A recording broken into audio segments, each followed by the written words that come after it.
Hello बच्चों, नमस्कार। बच्चों, मैं हूं सुरेश प्रजापति और आज अपन अध्ययन करेंगे विज्ञान के एक छोटे से टॉपिक मानव नेत्र। मानव नेत्र और उसकी संरचना की बात करेंगे। तो भी मानव नेत्र क्या होता है? मानव नेत्र जो मानव शरीर है, इसकी क्या एक महत्वपूर्ण ज्ञानेंद्रिय है। क्या है? ज्ञानेंद्रिय है। हमारे शरीर में कई सारे अंग हैं जो हमें जो बाहर जो क्रियाकलाप हो रहे हैं, कोई भी क्रिया हो रही है उसका हमें ज्ञान या अनुभव कराती हैं। तो ऐसे अंग जो हमें जो बाहर की क्रियाएं हैं उनका हमें ज्ञान करवाती है, उन्हें क्या बोलते हैं? ज्ञानेंद्रियां बोलते हैं। ज्ञानेंद्रियां बोलते हैं। तो अपने मानव शरीर की जो महत्वपूर्ण ज्ञानेंद्रियां हैं वो क्या है भी? जैसे कान है, कान, नाक, जिह्वा, आंख या नेत्र और त्वचा। ये जो मानव शरीर के 5 अंग हैं, ये महत्वपूर्ण ज्ञानेंद्रियां हैं। ये हमें जो बाहर की क्रियाएं हैं उनका हमें अनुभव या ज्ञान करवाती है।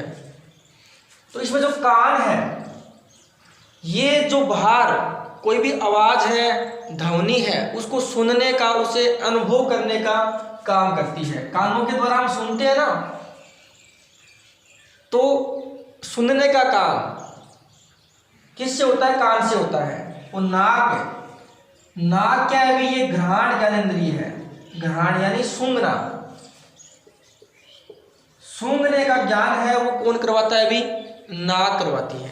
क्या करवाती है? नाक।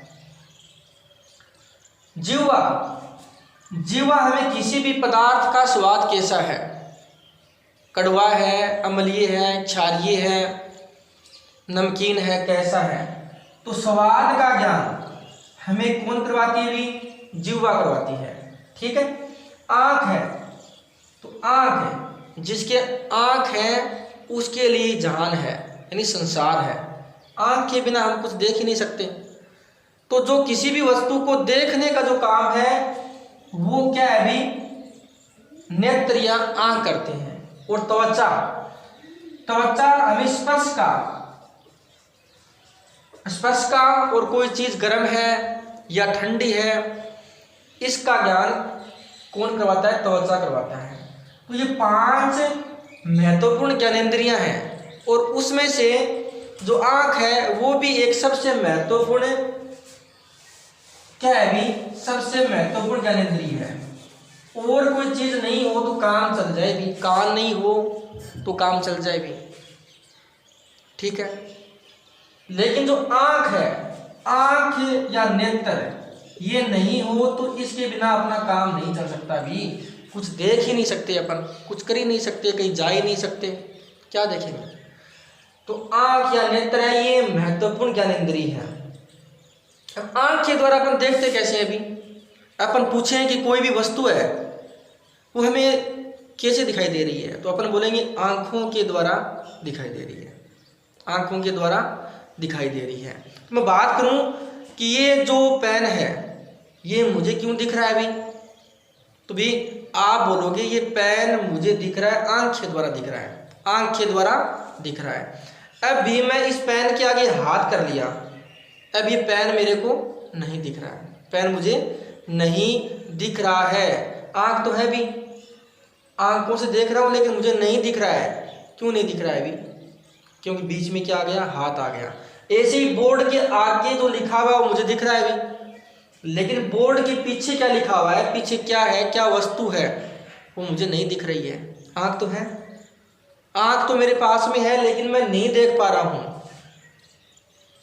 ऐसी डस्टर है, डस्टर मुझे दिख रहा है लेकिन आगे मैं कोई भी अपारदर्शी, कोई भी अपारदर्शी पदार्थ रख दूंगा तो ये डस्टर मुझे नहीं दिखेगा। ऐसा क्यों होता है भी? ऐसा क्यों होता है कि जैसे यहाँ कोई पदार्थ है भी, क्या है भी? पदार्थ है, और इसको मैं यहाँ से देख रहा हूँ, आंख के द्वारा कहाँ देख रहा हूँ भाई, यहाँ से देख रहा हूँ, बीच में कुछ नहीं है तो मेरे को क्या है भाई, ये वस्तु दिख रही है। अब बीच में यहाँ पे मैं कोई गत्ता लगा दूं या कोई लकड़ी लगा दूं तो ये मेरे को नहीं दिखेगी, नहीं दिखेगी। ऐसा क्यों होता है? ऐसा इसलिए होता है कि भी इस वस्तु से कुछ चीजें आ रही हैं और उस चीज को ये जो लकड़ी का गत्ता है या बीच में कोई दीवार है वो उस चीज को रोक रही है। यानी इस वस्तु से कोई ऐसी वस्तु चीजें आ रही है, आंख तक आ रही है और उस चीज को क्या है भी ये लकड़ियां रोक रही है, उसके कारण नहीं दिख रही है। जैसे इस लकड़ी को यहाँ से हटाएंगे तो अपन आंख के द्वारा आराम से इसको देख सकते हैं। तो इसका कारण है प्रकाश। कोई भी वस्तु संसार में कोई भी वस्तु है वो हमें दिख रही है तो हमें प्रकाश के द्वारा दिख रही है, प्रकाश के द्वारा दिख रही है। और प्रकाश के द्वारा क्यों दिख रही है? प्रकाश परावर्तन। हम जानते हैं कि जब भी प्रकाश है वो किसी समतल सतह पर गिरेगा या किसी भी सतह पर गिरेगा तो वहां टकरा के वो प्रकाश वापस लौटता है, तो उसे क्या बोलते हैं? प्रकाश परावर्तन बोलते हैं। इस बोर्ड पे प्रकाश पड़ रहा है तो यहाँ से टकरा के प्रकाश वापस क्या है भी परावर्तित हो रहा है, परावर्तित हो रहा है। ठीक है, तो परावर्तन, प्रकाश परावर्तन के कारण कोई भी वस्तु है वो दिखती है। ठीक है, जैसे सूर्य का प्रकाश इस वस्तु पे पड़ रहा है, वस्तु पे पड़ रहा है प्रकाश, और इस प्रकाश का क्या हो रहा है भी वापस परावर्तन हो रहा है। क्या हो रहा है? परावर्तन हो रहा है। और ये परावर्तन जो परावर्तित किरणें हैं, इस वस्तु से जो परावर्तित किरणें हैं वो हमारी आंख तक पहुंच रही है, तभी ये वस्तु हमें क्या है अभी दिख रही है, ये वस्तु हमें दिख रही है। अब बीच में अपन कोई कागज का टुकड़ा लगा दें तो ये प्रकाश किरणें अभी अपना आंख तक नहीं पहुंच पाएगी, क्योंकि ये दीवार है या लकड़ी का टुकड़ा है, इसने क्या इन किरणों को रोक लिया, तब ये नहीं दिख रही है। तो जो परावर्तित, किसी वस्तु से जो परावर्तित प्रकाश किरणें हमारी आंख पर गिरती है, आंख में जाती है तो दिखता है। और आंख में ऐसी क्या चीजें हैं भी जिससे हम वस्तु को देख पा रहे हैं? अभी जैसे बिल्कुल सही दिख रहा है, कुछ दिनों बाद में सही नहीं दिखेगा। जो वृद्ध लोग होते हैं, बूढ़े लोग होते हैं, उनको नहीं दिखता है। छोटे बच्चे हैं उनको नहीं दिखता है, भी आंख तो होती है उनके, लेकिन दिखता क्यों नहीं है? तो इसका मतलब है कि कोई भी वस्तु है वो हमें दिख क्यों रही है? प्रकाश परावर्तन घटना के द्वारा दिख रही है। किसी वस्तु से जो परावर्तित प्रकाश हमारी आंखों तक पहुंचता है तब हम उस वस्तु को देख सकते हैं, वरना उस वस्तु को अपन नहीं देख सकते। जैसे अंधेरा कमरा है, ये कमरा है, चारों ओर से खुला है, यहाँ सारी वस्तुएं मेरे को दिख रही है। क्यों दिख रही है? क्योंकि जो बाहर से प्रकाश आ रहा है वो इन सभी वस्तुओं पर गिरकर वहां से क्या हो रहा है? अभी परावर्तित हो रहा है, और परावर्तित होकर पूरा प्रकाश मेरी आंखों में आ रहा है, तब ये सारी वस्तुएं मेरे को दिख रही है। जैसे ही मैं इस कमरे को चारों ओर से बंद कर दूंगा, इसमें अंधेरा हो जाएगा तो मेरे को वस्तु नहीं दिखेगी। ऐसा क्यों होता है? क्योंकि इन वस्तुओं से प्रकाश का परावर्तन नहीं हो रहा है, इन वस्तुओं से प्रकाश का परावर्तन नहीं हो रहा है, और परावर्तन नहीं हो रहा है तो जो परावर्तित प्रकाश किरणें मेरी आंखों तक नहीं पहुंच रही हैं, जिसके कारण क्या अभी मेरे को वस्तु नहीं दिख रही है। जैसे ही मैं कमरा खोलूंगा तो प्रकाश क्या अभी इन सभी वस्तुओं पे गिरेगा, और गिरेगा तो वहां से क्या होगा? प्रकाश परावर्तित होगा और मेरी आंखों तक पहुंचेगा और मेरे को वस्तु दिखेगी। तो इस प्रकार किसी भी वस्तु को देखने में प्रकाश एक महत्वपूर्ण भूमिका निभाता है। इसके बाद में जो परावर्तित प्रकाश किरणें ये हमारी आंखों में गिरती है। अब आंखों में कहाँ जाती है और कैसे? जो वस्तु का है वो प्रतिबिंब है, ये वस्तु है, इसे क्या बोलते हैं भी? जो मूल वस्तु है उसे क्या बोलते हैं? बीम बोलते हैं। क्या बोलते हैं? बीम। और इस वस्तु का चित्र कहाँ बनता है भी? किसी पर्दे पे बनता है, या किसी दर्पण में बनता है, किसी लेंस में बनता है, या किसी आंख में बनता है। सैम का सैम जो चित्र बनता है उसे क्या बोलते हैं भी? प्रतिबिंब बोलते हैं। क्या बोलते हैं? प्रतिबिंब। मूल वस्तु को बीम बोलते हैं, और जिसका जो चित्र बनता है उसे क्या बोलेंगे? प्रतिबिंब बोलेंगे। तो प्रकाश परावर्तन के द्वारा अपनी आंखों के अंदर कैसे भी जो प्रतिबिंब बनेगा उसकी बात करेंगे। और इसके लिए हमें पढ़ना पड़ेगा आंख की संरचना के बारे में, कि भी आंख की संरचना क्या है, आंख में क्या क्या चीजें हैं, कौन कौन से अंग हैं जिससे हमें वस्तु दिखाई देती है। तो अपन आंख की संरचना की बात करते हैं। तो अब अपन मानव नेत्र की संरचना की बात करते हैं। तो जो आपको दिख रही है ये क्या है अभी, मानव नेत्र की संरचना है। और ये कैसे दिख रही है अभी, गोलाकार दिख रही है ना। तो ये एक आंख है, नेत्र है, ये गोलाकार संरचना है। और इस गोलाकार संरचना में कौन कौन से जो अंग हैं या भाग हैं जिनके द्वारा हमें कोई वस्तु दिखती है और किस प्रकार किसी वस्तु को देखने में ये आंख में सहायक है, इसकी बात करते हैं। तो जो भी आंख के चारों ओर इसमें 3 भित्तियां पाई जाती हैं, इसमें 3 भित्तियां पाई जाती है। सबसे जो बाहर है वो बाह्य भित्ति होती है और मध्य में जो भित्ति है उसे मध्य भित्ति कहते हैं। जिसकी सबसे आंतरिक है उसे आंतरिक भित्ति कहते हैं, या इसे दृष्टिपटल या रेटिना कहते हैं। दृष्टिपटल या क्या बोलते हैं, भी रेटिना बोलते हैं। तो इस आंख की सुरक्षा के लिए 3 भित्तियां पाई जाती है, बाह्य भित्ति, मध्य भित्ति और सबसे जो आंतरिक भित्ति है वो कौन सी भित्ति है भी, जिसे दृष्टिपटल कहते हैं, रेटिना कहते हैं। अब जो आंख की संरचना है, अपने को जो बाहर से आंख दिखती है, जो अपने को सफेद भाग दिखता है उसे भी क्या बोलते हैं, उसे सबसे जो बाहरी भाग है उसे हम क्या बोलते हैं, स्वच्छ मंडल या कॉर्निया बोलते हैं।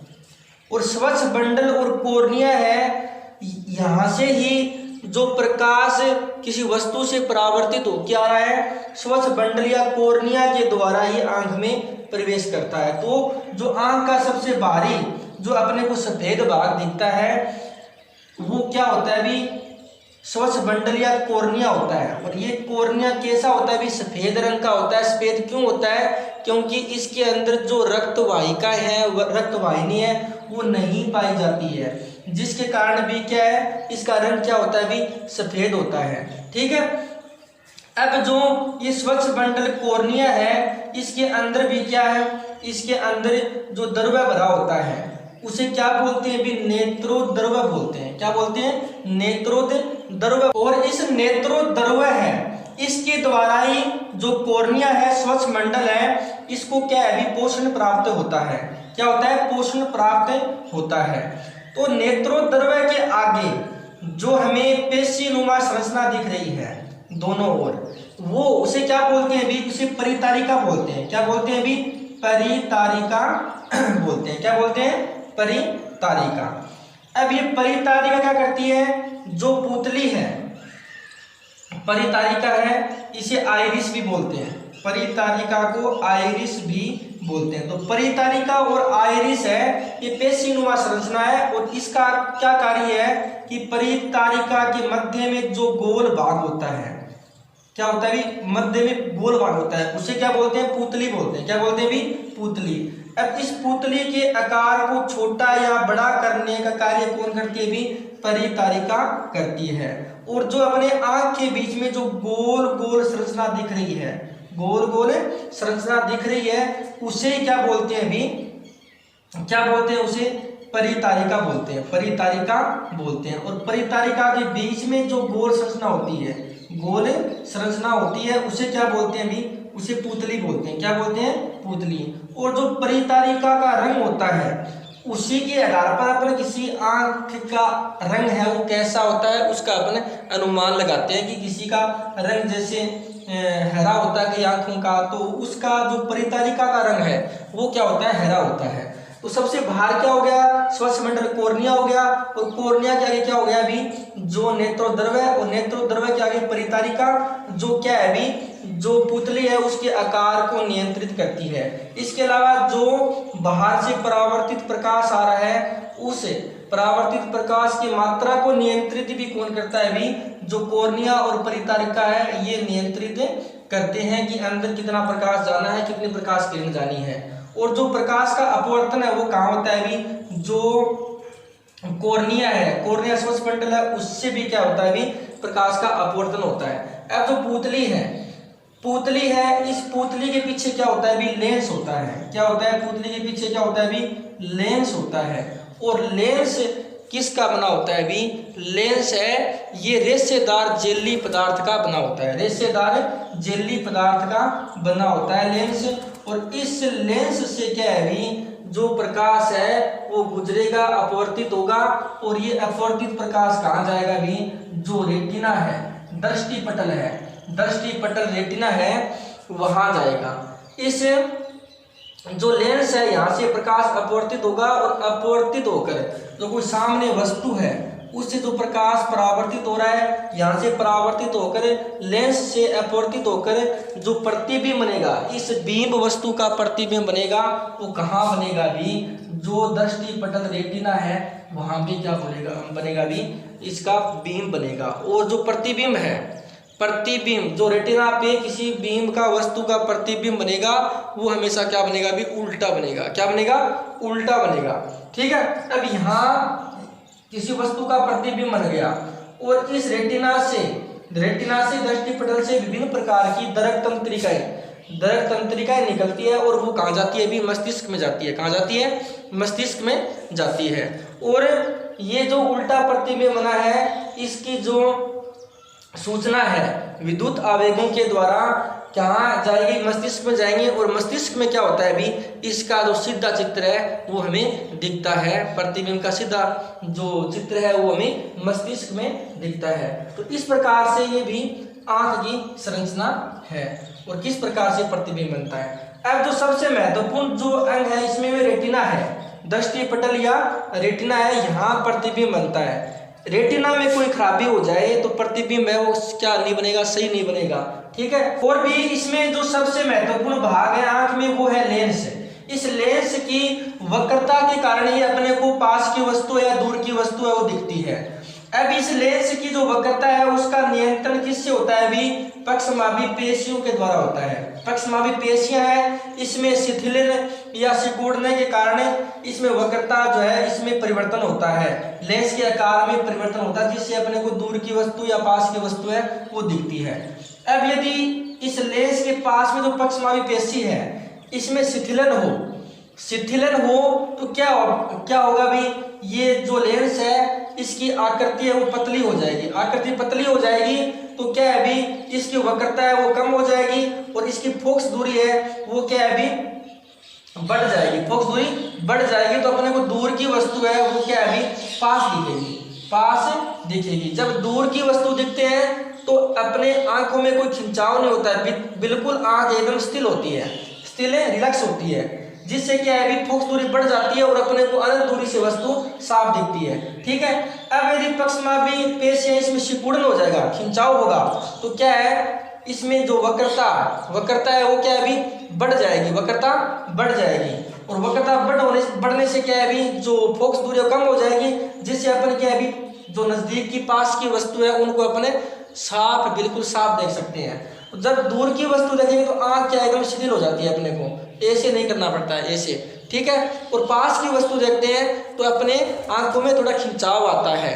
क्यों होता है? इस खिंचाव होने से क्या है भी, वक्रता क्या है भी, जो वक्रता बढ़ जाएगी और बढ़ने से जो फोकस दूरी है वो क्या हो जाएगी, कम हो जाएगी और अपने पास की वस्तु देख सकते हैं। तो इस प्रकार से अब इस लेंस में कोई खराबी हो जाएगी, लेंस जो इसे पारदर्शी लेंस बोलते हैं, आंख के लेंस को पारदर्शी लेंस और अभिदर्शी लेंस बोलते हैं।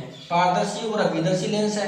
पारदर्शी क्यों है? क्योंकि इसे प्रकाश किरण है वो अपवर्तित होकर आगे रेटिना पे जा रही है। और अभिदर्शी लेंस क्यों है? क्योंकि इसके द्वारा ही अपने को किसी वस्तु का प्रतिबिंब है वो रेटिना पे दिखता है। अब इस लेंस में वक्रता के कारण या फोकस दूरी में परिवर्तन के कारण एक दृष्टि दोष हो जाते हैं। जैसे निकट दृष्टि दोष है, एक क्या है, निकट दृष्टि दोष है, एक क्या है, दूर दृष्टि दोष है, और एक क्या है, जरा दृष्टि दोष है। तो निकट दृष्टि दोष में क्या है, इसमें भी दूर की वस्तु है वो पास नहीं दिखती है, दूर की वस्तु है वो साफ नहीं दिखती है।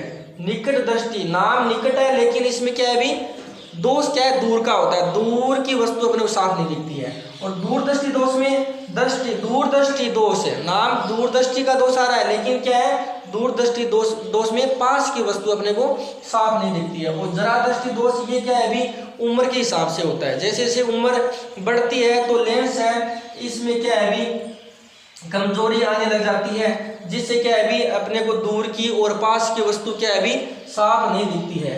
जैसे निकट दृष्टि दोष है, इसमें क्या है भी, निकट दृष्टि दोष में दूर की वस्तु साफ है नहीं दिखती है। तो इसमें क्या है भी, कौन सा लेंस काम में आता है भी, इसमें अवतल लेंस काम में आता है। अवतल लेंस और जो दूरदृष्टि दोष है इसमें निकट की वस्तु साफ नहीं दिखती है, तो इसमें क्या उत्तल लेंस काम आता है। और जरा दृष्टि दोष में क्या है अभी, इसमें दूर की वस्तु और पास की वस्तु दोनों ही साफ नहीं दिखती है, तो इसमें क्या है अभी, इसमें द्विलेंसी चश्मा काम में आती है, उत्तल लेंस और अवतल लेंस ही काम आती है। ऊपर क्या लगा होता है अभी, अवतल लेंस लगा होता है, और निकट में क्या लगा होता है अभी, उत्तल लेंस लगा होता है। ये होता है ना ऐसे, एनक में यहाँ लगा होता है, तो यहाँ उत्तल लेंस होता है और यहाँ क्या होता है अभी, अवतल लेंस होता है। तो इस प्रकार से नेत्र की संरचना है और इसके दृष्टि दोष है, और ये इसमें जो अंग हैं वो इस प्रकार से हैं। धन्यवाद।